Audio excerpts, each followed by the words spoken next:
Okay, so ito na yung ikatlo at ikaapat na halimbawa on the topic about limits at infinity. Now, example number 3, we have limit of the function 4x cubed plus 3x squared minus 6 all over 2x cubed plus 5x plus 3. Paano natin makukuha ang limit ito if x is approaching infinity? Now, if you're going to assign infinite values to x, lalabas yan yung other form of tinatawag nating rational function na n of x, d of x, na kung saan the numerator will become infinite and the denominator also infinity. So, ito yung other form ng ating indeterminate. Now, infinity over infinity is not equal to 1. Okay? Kasi this symbol doesn't resemble yan ng mga ng real number. Okay? So, hindi pwede tayo mag-divide ng infinite divide by infinite. Now, paano to? Paano natin makukuha yung limit nitong function na to kung meron ba talagang limit? So, pwede ba nating sabihin na limit does not exist na? Now, hindi pa. Kasi pwede pa natin i-simplify yung ating rational functions. How? Ang konsepto nito is to divide the numerator and denominator by the highest powers of x. Highest power of x. Ang pinakamataas na nag-exist na power ay 3. So therefore, we're going to divide the denominator and the numerator by x cubed. Kasi yan yung kanyang pinakamataas na power. Yan. Pagkatapos nun, isa-isa, so we have limit 4x cubed divided by x cubed is 4. And 3x squared divided by x cubed is 3 over x. Okay. Minus 6 over x cubed. All over 2x cubed divided by x cubed. That will be 2. 5x divided by x cubed, that will be 5 over x squared. Okay. Minus 3 divided by x cubed is 3 over x cubed. Okay, as x approaches infinity. Okay. Ang theorem natin sa limits is kapag meron tayong quotient, di kukunin natin ang limit ng taas, kukunin natin limit ng baba. So, limit ng taas, we have limit of 4 as x approaches infinity plus limit of 3 as x approaches infinity minus limit of 6 over x cubed as x approaches infinity. Sa ilalim, ganun din. Limit of 2 as x approaches infinity plus limit of 5 over x squared as x approaches infinity minus limit of 3 over x cubed as x approaches infinity. Now, ang theorem natin sa limit nito, which is a limit to be constant, is equal to constant. Okay? So that will be on top, we have 4 here.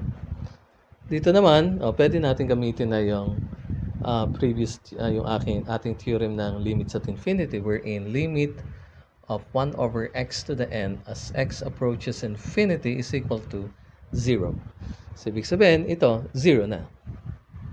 0. This is also equal to 0. Sa baba, limit of a constant is constant. Here, limit of 5 over x squared as x approaches infinity is 0. This will be equal to 0 na rin.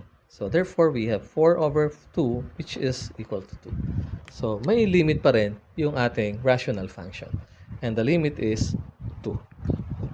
Okay? Now, we have another example. Example number 4. Okay, itong gamit nating theorem. Okay. So, ang idea lang dito para ma-determine yung limit ng ating rational functions as x approaches infinity is to divide the numerator and denominator by the highest power of x. Okay? Dito sa number 4, ano ba yung highest power of x? Okay? Check ko muna yung example. Okay, so we have limit of 8x minus 5 all over square root of 4x squared plus 3 as x approaches infinity. So this is an example of limit at infinity. So ano ba yung highest power of x? X squared ba o x? Hindi natin pwedeng sabihin x squared kasi may radical pa yon. And if you get the square root of x squared, it's still x. So therefore, ang highest power of x is 1. So, we're going to divide on top and at the bottom ang rational function ng x. Okay? So, divide this by x on top at saka dun sa bottom. So, we have limit 8x divided by 8, x is 8. And then, 5 divided by x is 5 over x. Yan, naituro ko to sa inyo nung grade 9 kayo, yung introducing the coefficient under the radical sign. So, paano yan? Paano natin ipapasok? Doon sa ating radical, i-square natin siya. So, we have 4x squared plus 3. This is divided by x squared na. Kasi, square root of x squared is x. Okay? As x approaches infinity. Equal to, limit, sabay-sabay ang pagkuha ng limit. So we have 4x squared divided by x squared is 4. Plus, 3 divided by x squared is 3 over x squared. X approaches infinity. Again, we have limit of 8 as x approaches infinity is 8. Limit of 5 over x as x approaches infinity is 0. Sa loob, limit of 4 as x approaches infinity is 4. Square root of 4, ito na, 4. Yeah. Limit of 3 over x squared as x approaches infinity is 0. Yeah. So on top we have 8 minus 0 is 8. Square root of 4, 4 plus 0 is 4. Square root of 4 is 2. So, ang limit natin ay 4. Okay? So, ganun lang ang pagkuha ng limit of a function as x approaches infinity. So, yun ang end ng ating topic about infinity and limits at infinity. So, ibig sabihin, limit does not exist and limits at infinity. So, medyo mahaba yung ating topic para sa isang araw na to. So, I'm going to give you activity sheets for topic about limit does not exist and limit at infinity. So, thank you.